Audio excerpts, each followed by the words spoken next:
So the American Heart Association is challenging, of course, Americans to have at least one person in each house committed to learning hands-only CPR. Joining us now is Ashley Mahorek, who oversees the Go Red for Women campaign for the American Heart Association. Thank you so much for joining us about this. As you can see, we're all wearing the red to observe this very, important month to raise awareness. Mannequin Annie, you told me, is also wearing red.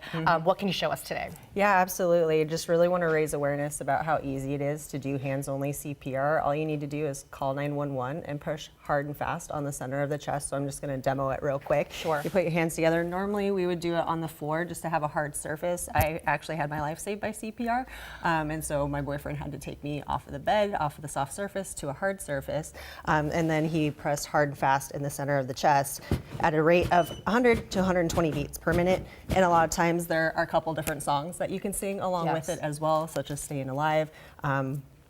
And Walk the Line by Johnny Cash. Yes, for the Bee Gees song Staying Alive, and I know we all know this, we've seen that Office episode, right, where they talk about that's like the right rhythm to do it. So is it a constant, do you take a break in between a number of beats, or do you just constantly do the compressions? Yeah, you want to keep constantly doing the compressions until emergency personnel arrive. It used to be that you would do breaths, which emergency personnel will do when they arrive, but really what we found through our science and research is removing the breaths increased bystander rate. So it's more likely that people in the opportunity of providing CPR in case of emergency.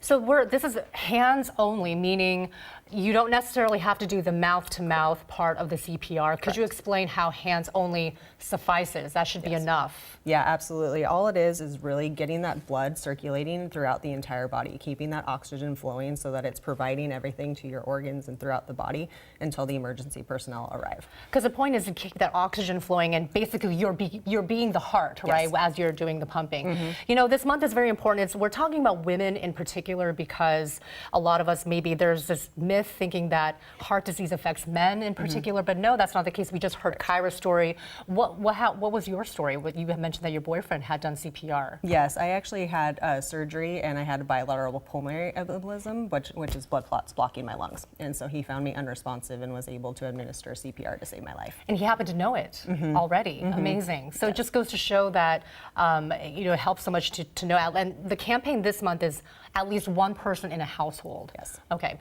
Well, do we have any resources that people can find out how they can learn? Are there classes they could take? Can they go to a website? Absolutely. They can go to heart.org to not only watch a 90-second video, you can also find certification classes that are around the area so that you can go through all the additional protocols with that.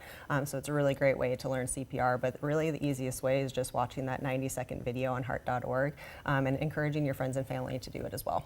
Wonderful. Okay, thank you so much, Ashley. This is life-saving information. We so appreciate it.